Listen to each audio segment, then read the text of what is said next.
আসসালামু আলাইকুম। Hello everyone, আশা করি সবাই ভালো আছেন।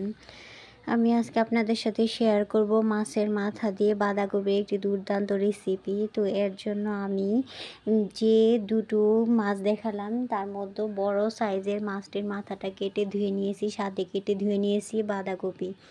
তো গরম তেলে দিয়ে দিলাম আস্ত জিরা, দিয়ে দিলাম দারচিনি, দুটো তেজপাতা এবং দিয়ে দিলাম 3টে শুকনো মরিচ। তো এর মধ্যে আবারও দিয়ে দিলাম পেঁয়াজ মরিচের কাটা, আর দিয়ে দিলাম কাঁচা মরিচ। তো এগুলো একটু নেড়ে চেড়ে নিব। একটু নেড়ে চেড়ে নেওয়ার পর দিয়ে দিব এর মধ্যে জিরা বাটা, দিয়ে দিলাম পেঁয়াজ রসুনের পেস্ট। এখন এটাকে একটু নেড়ে চেড়ে দিব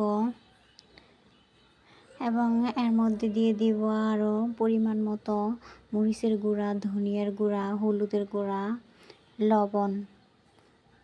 এখন এই মিশ্রণটাকে ভালো করে নাড়াচাড়া দিয়ে দিব এর মধ্যে একটু পানি, মশলাটা কষানোর জন্য।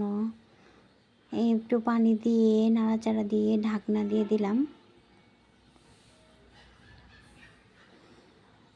2 থেকে 3 মিনিট কষানোর পর যখন এরকম তেল উঠে আসবে, ঠিক এই সময় দিয়ে দিব মাছের মাথাটা। মাছের মাথাটা দিয়ে আমি ভালো করে নেড়ে চেড়ে দিব, যাতে প্রত্যেকটা টুকরা গায়ে ভালো করে মশলাটা লেগে যায় এবং মাছের মাথাটা খুব ভালো করে কষানো হয়। তো এই পর্যায়ে কষানোর জন্য দিয়ে দিলাম একটুখানি পানি দিয়ে এটাকে ঢেকে দিলাম।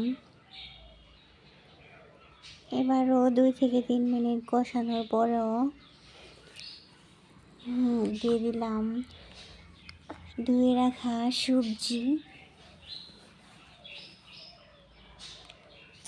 পুরো সবজিটাকে দিয়ে আমি এটাকে ভালো করে নেড়ে চেড়ে দিব, যাতে মাছের মাথার সাথে সবজিটা পুরোপুরি মিক্স হয়ে যায়। তো এটাকে নেড়ে চেড়ে দিয়ে ঢেকে দিব।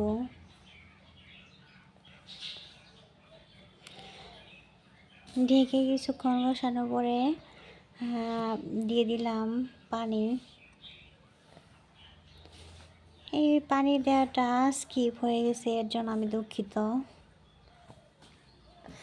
তো পানিটা দিয়ে আমি আবারও ঢেকে দিচ্ছি।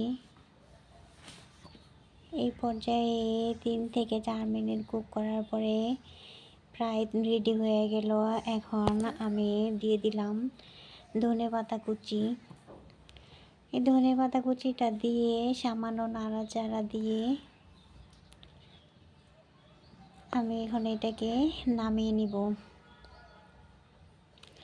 এই পর্যায়ে কিন্তু আমার রেসিপিটা একদম রেডি হয়ে গেছে।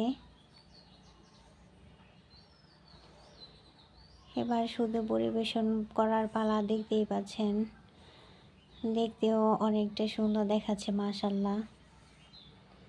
তো এই তো আমার রেসিপিটা একদম রেডি। সো ভালো লাগলে অবশ্যই আমার চ্যানেলটিকে সাবস্ক্রাইব করবেন। আল্লাহ হাফেজ।